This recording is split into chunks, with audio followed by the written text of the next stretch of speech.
Mohon izin saya berdiri. Karena apapun pendirian itu lebih penting daripada kedudukan.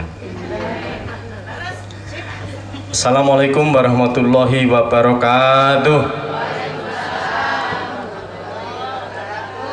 Alhamdulillah. Alhamdulillahilladzi hadana li hada wa ma kunna linahtadiya laula an hadanallah. Asyhadu an la ilaha illallah wa asyhadu anna Muhammadan abduhu wa rasuluh. La an nabiyyan ba'dah. Wa kafa billahi syahida wassalatu wassalamu ala rasulil mustafa wa ala alihi wa ashabihi ahli tuqa wal wafa wa ala alihi wa ashabihi wa tabina wa man tabi'ahum bi ihsanin ila yaumidin. Amma ba'du. Bunda-bunda cantik, mama solehah, ibu-ibu yang baik, bapak-bapak yang tampan, mapan, sopan, beriman, jagoan. Supaya kita lebih semangat dan kompak, mohon izin sohibul hajat, monggo kita bersolawat dulu gitu. Nah, biwajihil karim wa ala alihi, monggo. Allahumma sholli sholatan kamilatan wa salim salaman taman ala sayyidina Muhammadin illadhi tanhalul bihil uqadu wa tanfariju bihil kurabu wa tuqada bihi hawaiju wa tunnalu bihi raqaibu wa husnul khawatimi wa yustasqa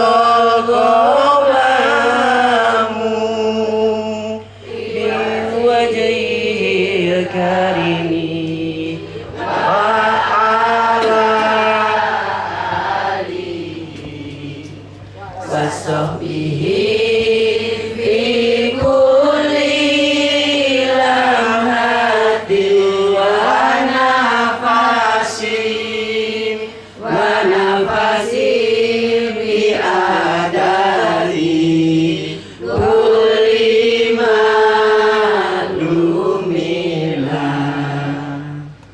matur suwun, terima kasih. Lebih enak kan, lebih semangat ya. Karena memang seperti itu kita diberi tuntunan itu. Jadi sapa wonge, siapa yang sedang berkumpul umatnya baginda Rasul sallallahu alaihi wasallam, kalau bersolawat, malaikat itu kebingungan, bingung apa? Bingung menghitung pahala yang kita terima. Karena diriwayatkan malaikat ini kan dia bisa menghitung tetesan air hujan yang jatuh dari langit ke bumi dimanapun, rawa, laut, sungai, pantai, lembah, ngarai, hutan belantara, dan tempat-tempat yang belum pernah dijamah manusia. Dia bisa menghitung tetesan air hujannya itu, mulai dari Nabi Adam sekarang dan sampai masa yang akan datang. Kita bisanya menghitung tetesan air mata, Pak. Nah, malaikat bisa ngitung, tapi ketika umatnya baginda Rasul itu berkumpul dalam satu majelis, kemudian dia berikan salam dan bersolawat untuknya, maka sudah dijanjikan pahalanya tidak bisa dihitung karena begitu banyaknya. Jadi hakikat dari bersolawat itu kalau boleh kita renung-renungkan, itu ada 3 itu. Mungkin ada yang tidak setuju, gak tahu lupa 4 ya lebih baik lah naik 4 gitu ya. Walus lebih baik gitu. Yang pertama itu tadi tabungan pahala. Jadi sholawat itu tabungan pahala kita. Semakin akeh, semakin banyak, tidak terhitung tabungan kita. Nah itu yang pertama. Hakikat yang kedua dari sholawat itu adalah akan didapatkannya atau diperolehnya syafaat kita pada saat hari kiamat. Di hari akhir nanti pada saat dihisab, kita bisa melas-melas kepada baginda Rasul. Ya Rasul, saya punya banyak sholawat ini, mosok saya tidak diberi syafaat. Ingat ibu-ibu cantik Mama Soleha tadi ya, semuanya. Syafaat itu diberikan tidak mulai dari nol, tapi harus ada bekalnya. Sholatnya kurang, posone kurang, zakatnya kurang, nah itu yang diberi. Sholat kadang gak kepikir, gak sadar ngentut caidik menengahi sungkan karo koncone kan terus niai. Nah seperti itu yang perlu syafaat. Poso bolak-balik lali lola gitu ya. Lola. Dulu zaman saya nakal-nakalnya, berarti sekarang sudah nggak nakal ya. Dulu kalau di kos-kosan saya pada saat masih berjuang tuh ya, kalau puasa ini strateginya saya itu ya, diguyur sama malaikat paling. Itu saya tidur di tempat kos, kanan kiri saya itu sudah saya siapkan minum apel, apa jenenge pisang. Jadi jagani nek lali tangi turu gregap lali langsung makan. Nah itu caranya gitu, tapi ini yang hal-hal yang diniati salah, ini yang perlu syafaat itu seperti ini. Nah itu apa namanya yang kedua. Jadi hakikat syafaat yang kedua itu. Yang pertama tadi adalah tabungan pahala. Yang kedua kita bisa berharap melas-melas dapatkan syafaat nanti. Posone bolong-bolong itu tadi. Zakat salah ngitung, bolak-balik salah gitu ya. Daftar ke takmir di masjid. Zakat mal saya salah ngitung, dan salahnya selalu lebih cilik, gak tahu salahnya lebih gede. Nah itu kadang disinggung, itu perlu syafaat juga nanti. Nah kalau kita bersolawat, keuntungannya ya ini, kita dapat 3 itu. Yang berikutnya, yang ketiga, jadi tadi adalah tabungan pahala, kemudian syafaat. Yang ketiga, berarti yang terakhir, cepet tiram terakhir dia. Ini tadi dijanjikan Pak ojo suwe-suwe, waktunya 10 menit, siap gitu ya. Nah, yang ketiga, hakikat dari syafaat itu adalah yang pasti atine ayem, emosionale iso dikendalikan, pikiran tenang, gak kepikiran macem-macem, itu syafaat. Itu sholawat, itu syafaat tadi. Jangan dibisi ibu saya, dibisi syafaat, keliru malah. Enggak. Nah itu tapi saya mendengar semua, berarti ini yang bisi itu. Nah jadi itu didapatkan, kita lebih tenang, lebih nyaman, lebih enak. Nah gitu. Padahal pasti tidak akan diminum gini ya, kan sungkan tuh, gak enak tuh minum di bulan panjang. Oh gitu ya, alhamdulillah. Nah jadi ini coba bandingkan sholawat tadi, misalnya nih ya, bandingkan dengan yang saya contohkan aja, misalnya apa ya, mi solami lasomi mi re do re somi, mi solami lasomi mi re do re mi solado. Kok tahu krungu apa ya itu ya? Nanti diklik, dicari sendiri di Spotify, di YouTube apa itu. Nah itu nanti dicari sendiri. Mungkin yang mas-mas, bapak-bapak itu yang tahu. Jadi kalau suaminya jenengan mulai seneng dengan yang saya sampaikan ini, wajib kepikiran. Wajib kepikiran itu ya. Nah nanti boleh ketemu lagi sama mas-masnya itu pasti tahu. Oh mas itu, oh ada itu gitu. Nanti ditanyakan. Kalau bapak-bapak pasti tahu nih ya. Nah itu pasti lebih tenang kalau kita dengan sholawat itu. Jadi memang seperti itulah kita diberi tuntunan bahwa dalam satu majelis kita berkumpul, dalam satu majelis apapun gitu ya, ini kita ada sholawat, sudah lebih semangat, sudah lebih nyaman, lebih kompak. Nah tapi sebelum lebih jauh melangkah, tinggal berapa menit Pak waktunya? 10 ya, 15 menit. Saya ingin bertanya, nyun sewu. Ini tadi nggak rundingan, nggak apa, tak pikir aja gitu lah, mumpung ada beliaunya ini. Saya mau tanya, tolong dijawab dengan jujur. Jenengan tadi berangkat ke sini sudah makan apa belum? Nah, Pak Edi, nggak sempat ya? Nggak sempat atau sengaja? Wah, sengaja Pak. Dua-duanya. Nah, jadi yang perlu diperhatikan niku ngeten. Betul itu. Diingat baik-baik pemberitahuannya ke jenengan semua ibu-ibu. Itu pemberitahuannya apa? Syukuran apa walimah? Walimah, walimatul, waliman atau yang mana? Pengajian, syukuran. Nah, karena ini beda-beda. Ya, gampangnya gini. Yang namanya walimah, waliman, walimatul, apapun ya, urus kitan, hamli, tasmiyah, safar, macam-macam banyak pokoknya ya. Mesti makan. Nah, betul Bu. Walimah itu makan, Pak. Jadi berkumpul, dihidangkan makanan, dimakan dalam suasana kegembiraan, itu walimah. Jadi nek teko kene besengut berembus wajahe gak enak, gak cocok teko lah. Jadi teko harus dengan suasana yang nyaman, enak, baik. Kudu guyu. Nah, jadi itu walimah itu begitu, sehingga kalau di chat komunikasi kita yang lalu, Pak, walimah. Oh iya, kok pikiran saya mau makan gitu aja. Nah, itu walimah gitu ya. Nah, terus bagaimana dengan syukur? Syukur itu berterima kasih kan, hakikatnya kita berterima kasih atas nikmat yang diberikan. Nah, wujudnya ada beberapa, ada 4 wujud syukur, tata cara syukur. Yang pertama apa? Yang pertama adalah dalam hati. Ya apa contohnya? Ya gak isong dalam hati, ya kudu menengahi dewe-dewe, gak ada contohnya langsung. Dalam hati pokoknya bersyukur, seneng, pokoknya bahagia, seneng dan sebagainya.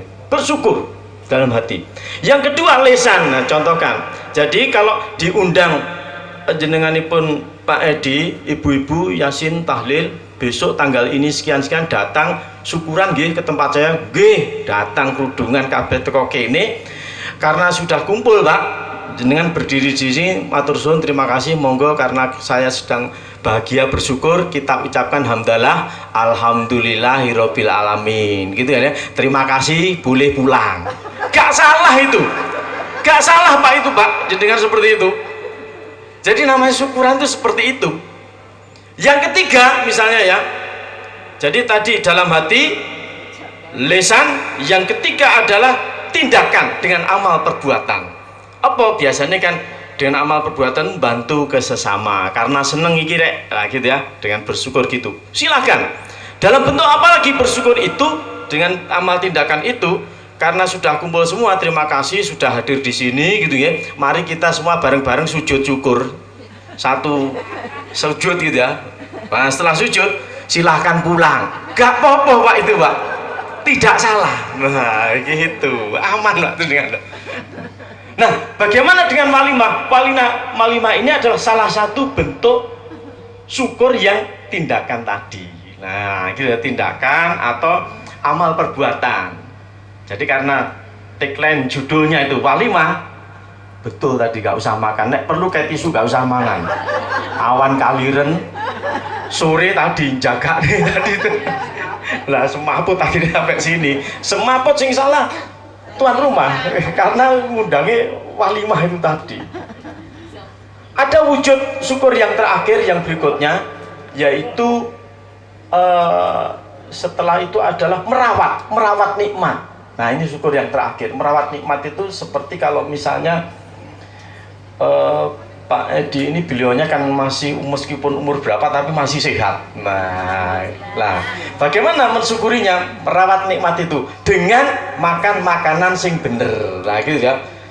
Makanan sehat, minuman sehat dan itu namanya merawat nikmat. Jadi syukur itu ada 4 itu. Kira-kira kok seperti itu. Nah, pada malam hari ini kita mensyukuri walimah, walimatul, walimaan, apapun ya istilahnya,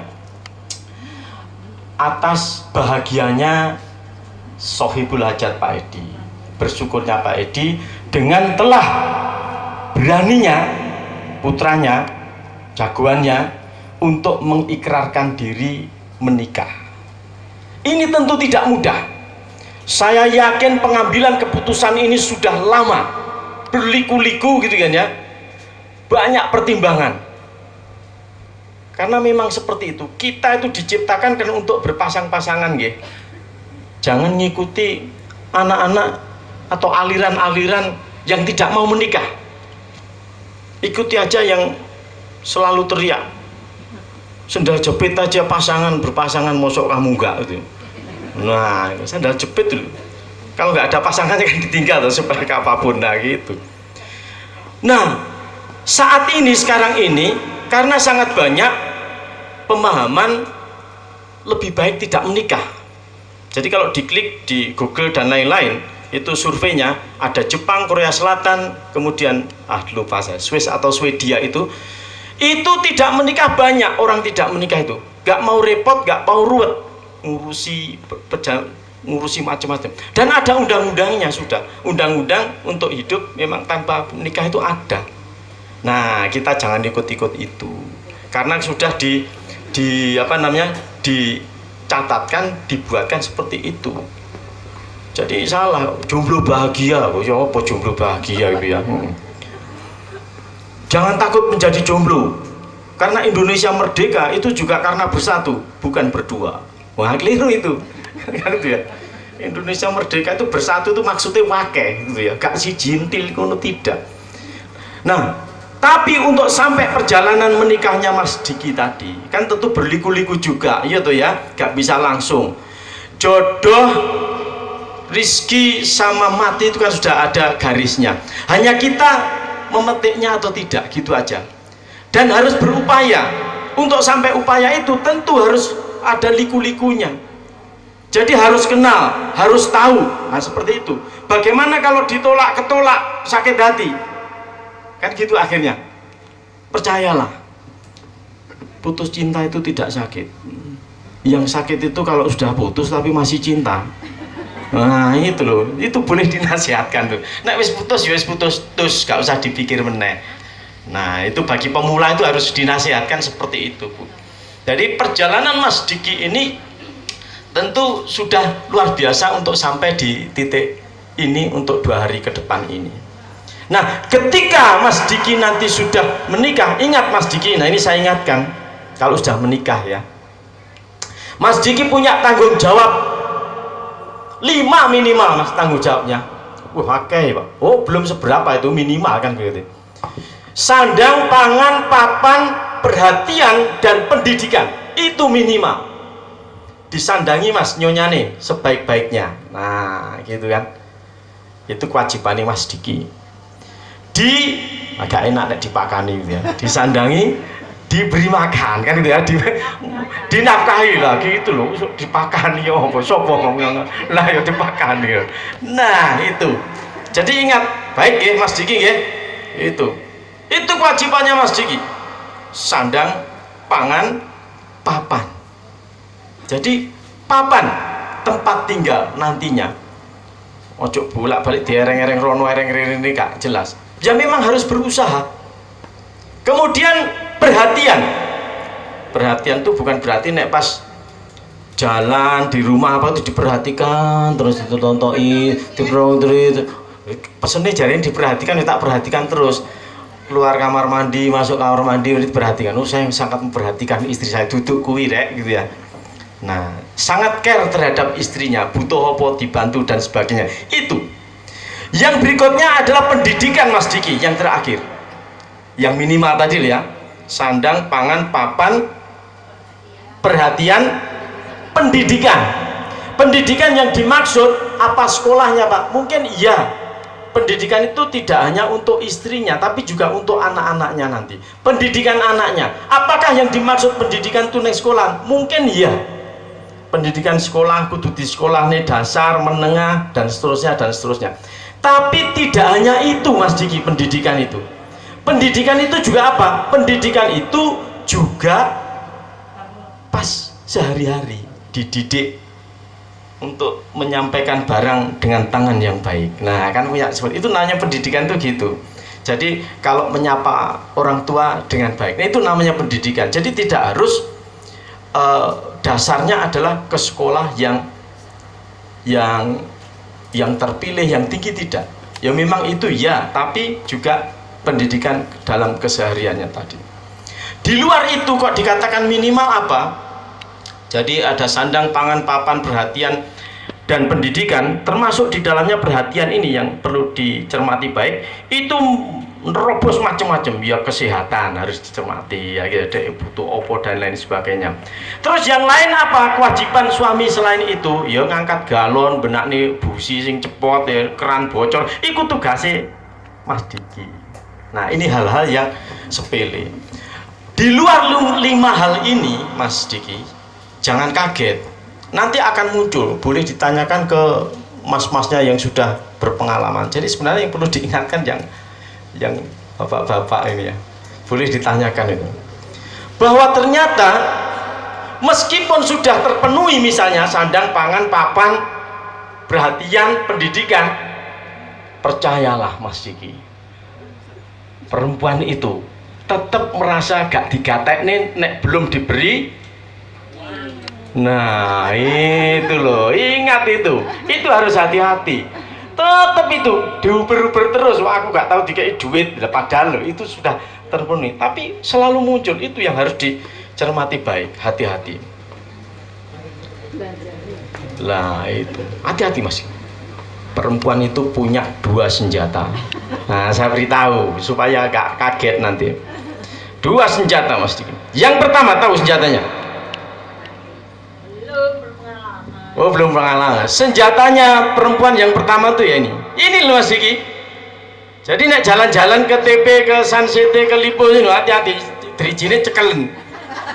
Jadi jangan dipegang pundaknya yang sana, ojo. Ini telunjuknya nih, itu loh bagus yang. Nah ketika ditunjuk semua masuk yo menengahi gitu. Nah ini senjatanya dia itu, makanya hati-hati kalau jalan-jalan jadi cokeli terus saya iki. Telunjuknya cekeli terus, gak enak kan? Nah kalau seperti itu, masuk dia bilang bagus, tapi gak apa-apa, masih ada caranya itu. Nah, cara mengantisipasi masih ada. Oh neng pasar larangan lebih api itu. Itu kalau Lipo ngomong pasar larangan lebih api. Wah api sing ning Gading Pajar. Nah seperti itu. Satu selu lebih kuat kan ya, lebih kuat, awet. Nah, kuat isin. Kuat isin ketemu koncone lu Diki lho. Nggak apa-apa, kalau memang itu baik, barokah dan lain sebagainya, tidak masalah. Nah itu Mas Diki, itu senjatanya.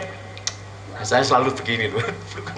Senjatanya perempuan itu Mas Diki. Jadi maka hati-hati dengan senjata tersebut. Senjata yang satunya itu tadi Bu, air mata Mas Diki. Nah jadi nek wis ribut, istri itu ngomongnya tinggi, suami akan lebih tinggi. Istri lebih meledak, suaminya pasti lebih meledak lagi ngomong. Tapi ketika dia menangis, suami akan berhenti. Dan dia nangisnya karo ngelirik, wis meneng turun. Nah itu. Jadi itu saya mengingatkan Mas Diki itu ya. Jadi air mata. Itu karena apa? Jadi disitulah ibu-ibu mesti tahu, bapak-bapak itu ternyata wongnya gak tegoan, welas gitu. Jadi ini yang harus dicermati baik. Tapi jangan salah Bu, laki-laki juga punya senjata. Nah senjatanya laki-laki satu, ganas, dibawa kemana-mana. Hati-hati Bu, senjatanya laki-laki itu satu, yaitu setia. Dia kemana-mana selalu akan bilang setia. Kamu satu-satunya yang terbaik. Engkau ketemu nih, kamu satu-satunya yang terbaik. Kamu satu-satunya yang terbaik. Kamu yang terindah, yang luar biasa, yang terbaik. Itu hati-hati dengan senjatanya laki-laki itu. Nah ini loh, masuk Mas ya itu ya, masuk. Nah itu loh, masuk hilangi, masuk, cocok itu senjatanya, cocok polis. Nah jadi dan akalnya itu sangat banyak. Wah ini yang perlu dicermati dengan baik. Waktunya Pak? Oh belum. Nah itu, mohon izin. Nah jadi LPG bagian ngangkut ngangkat LPG tadi. Jadi itu kira-kira, sehingga dengan pemahaman tersebut jangan sampai membuat Mas Diki mundur, jangan, maju terus.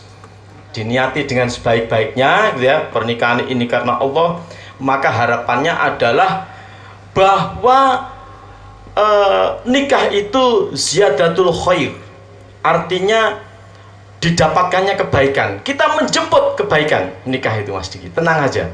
Jadi semuanya akan lebih baik. Di sana pintu rizki, pintu rezeki itu ya menikah itu. Dulu kan ibu-ibu sebelum menikah belum punya motor, sekarang setelah menikah punya motor, terus sekarang setelah menikah punya mobil, punya rumah, kan gitu ya. Nah ini punya anak gitu, punya cucu, nah itu. Nah jadi itu Mas Diki. Tapi yang saya perlu ingatkan kepada Mas Diki, bahwa apapun Mas Diki dan semuanya yang belum menikah dan yang lain gitu, bahwa seorang laki-laki itu sekalipun sudah menikah, baktinya dia kepada orang tua itu abadi. Ini yang perlu diingat. Seorang laki-laki, apakah dia masih bocah, remaja, anak-anak, belum menikah, menikah, sudah punya anak atau belum punya anak, sudah punya cucu, baktinya dia tetap abadi kepada kedua orang tuanya. Bakti kepada orang tua itu abadi, Mas Rizky. Mas, saya tadi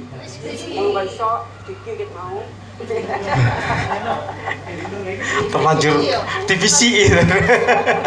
TVCI. Nah gitu. Jadi baktinya seorang anak laki-laki itu abadi, tapi bakti seorang anak perempuan itu muakkad. Artinya ketika nama seorang perempuan sudah disebutkan dalam sebuah akad oleh seorang laki-laki, khobiltu nikahaha wa tatswijaha alal mahril majkur, maka sejak saat itu aku terima nikahnya siapa bin siapa gitu ya, dengan apa, sebanyak berapa, maka sejak saat itu bakti seorang perempuan itu mengalami penyesuaian. Nah bukan perubahan ya, penyesuaian. Artinya apa? Dia mulai ada suami, baktinya kepada suami adalah yang didahulukan, tidak dilupakan yang orang tua, tidak. Di sini bedanya bakti seorang anak laki-laki dan perempuan kepada kedua orang tuanya. Itu Mas Riki. Sopo Mas Riki meneh. Mas Diki. Coba tak apa nih, dika-diki.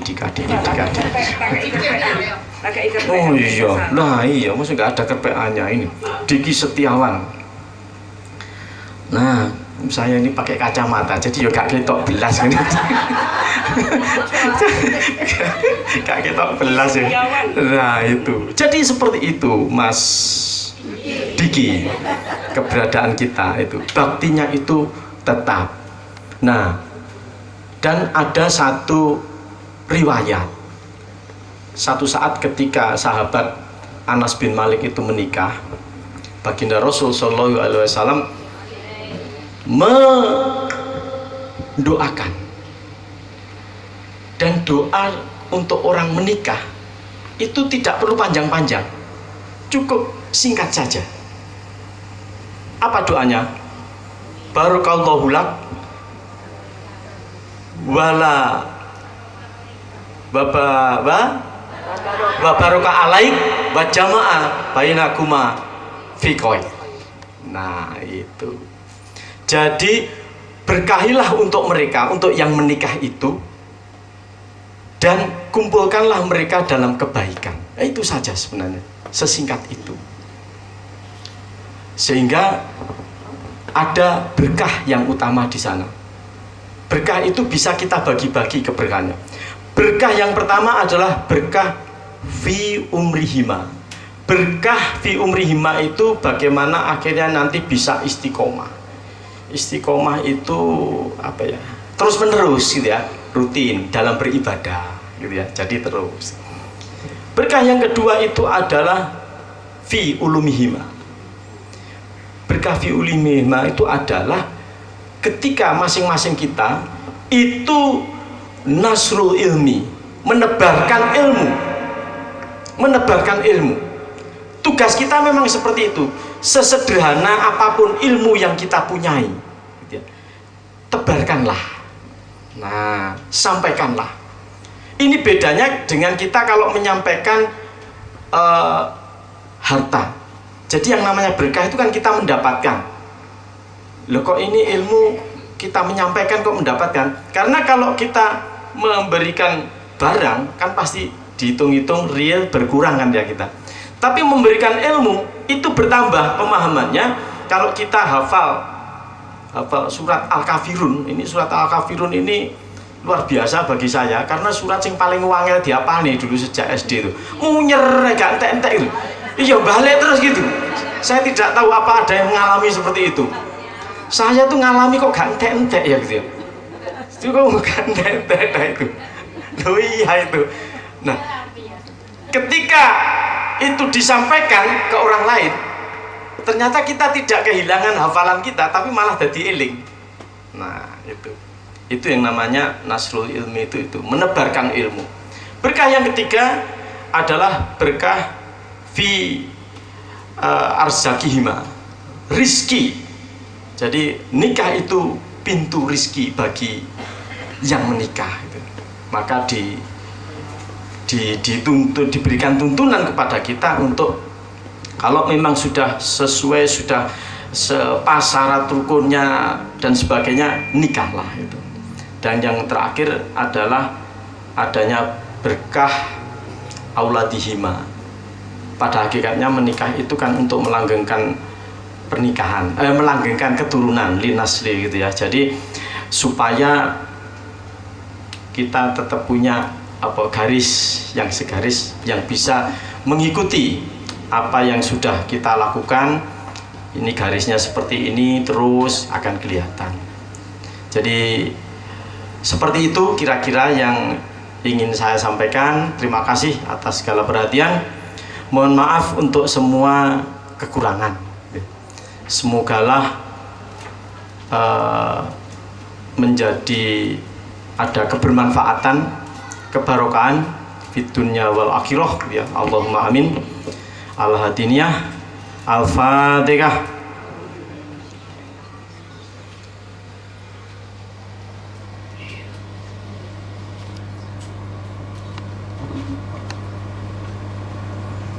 A'udzubillahi minasyaitonirrajim. Bismillahirrahmanirrahim.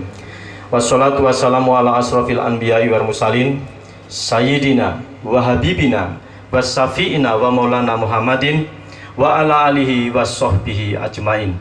Rabbis rohli sodri wa yasiri amri wa hlul 'uqdatam min lisani yafqahu qawli. Astaghfirullahaladzim, astaghfirullahaladzim, astaghfirullahaladzim. Ya Rabbi qiyamuhu binafsihi, ya Rabbi mukhalafatul lil hawadisi. Hari ini Kamis 22 Juni 2023, dalam 2-3 hari ke depan satu lagi Misakon Kolito akan terucap di hamparan bumimu di sudut kota Sidoarjo. Sebuah perjanjian agung yang bukan sekedar ikatan cinta untuk saling setia, namun juga sebuah komitmen di antara dua hati, dua cita-cita, dua rasa, dua jiwa, dua keluarga, dan dua perjalanan hidup yang saling berbeda. Sebuah perikatan untuk menghalalkan beberapa hal yang sebelumnya engkau haramkan. Berikanlah kepada mereka berdua keberkahan, berkah fi umrihima, berkah fi ulumihima, berkah arzakihima, berkah auladihima, dan kumpulkanlah mereka dalam kebaikan, di tempat yang baik, dalam suasana yang baik, bersama orang-orang yang baik, dengan niat dan tujuan yang baik. Jadikanlah ya Allah agar keseluruhan hal-hal baik tersebut nantinya juga akan mampu melahirkan kebaikan, tidak hanya pada hari ini, malam ini, tapi juga untuk hari-hari setelah hari ini. Akan mampu memberikan kebermanfaatan, tidak hanya untuk mereka berdua, tapi juga untuk semuanya, baik yang jauh ataupun yang dekat, orang lain ataupun kerabat, keluarga dan juga sahabat. Izinkanlah agar kami dapat, izinkanlah untuk kami mampu menjadi insan-insan yang pandai bersyukur atas semua rahmat dan hidayah yang kami nikmati. Izinkanlah agar kami dapat, izinkanlah untuk kami mampu menjadi insan-insan yang ikhlas dan mampu bersabar dalam menyikapi setiap permasalahan yang kami hadapi. Allahu ya Rahim, ya Allahu ya Rahman. Masukkanlah kami ke dalam golongan orang-orang yang beriman, yang tak lelah untuk bertakwa, menjalankan semua perintah-Mu dan menjauhi semua larangan-larangan-Mu. Segalanya adalah milik-Mu ya Allah, semuanya akan kembali kepadamu. Innallaha laghafurur rahim. Innallaha wa malaikatahu yusholluna ala nabi. Ya ayyuhalladzina amanu shollu alaihi wasallimu taslima. Allahumma sholli ala sayyidina Muhammad karimil abai wal ummahat. Allahumma firli wa tub alaya innaka anta tawwabur rahim. Allahumma inni as'aluka husnul khotimah. Ya Allah, buatlah segalanya, semuanya dapat berakhir indah. Allahumma rzuqni taubatan nasuha qoblal maut. Ya Allah, berikanlah ampunanmu kepada taubatan nasuhaku sebelum tiba ajalku. Allahumma ya mukhalibal khuluq sabit qalbi ala dini. Ya Allah, wahai sang pembolak balik hati, tetapkanlah aku pada agamamu. Allahumma yasir walatu asir Robbi tamim bil khair birahmatika ya arhamar rahimin walhamdulillahi rabbil alamin. Amin amin amin ya rabbal alamin. Adik manis jangan dicium, bolehlah dipandang, jangan disentuh. Assalamualaikum warahmatullahi wabarakatuh.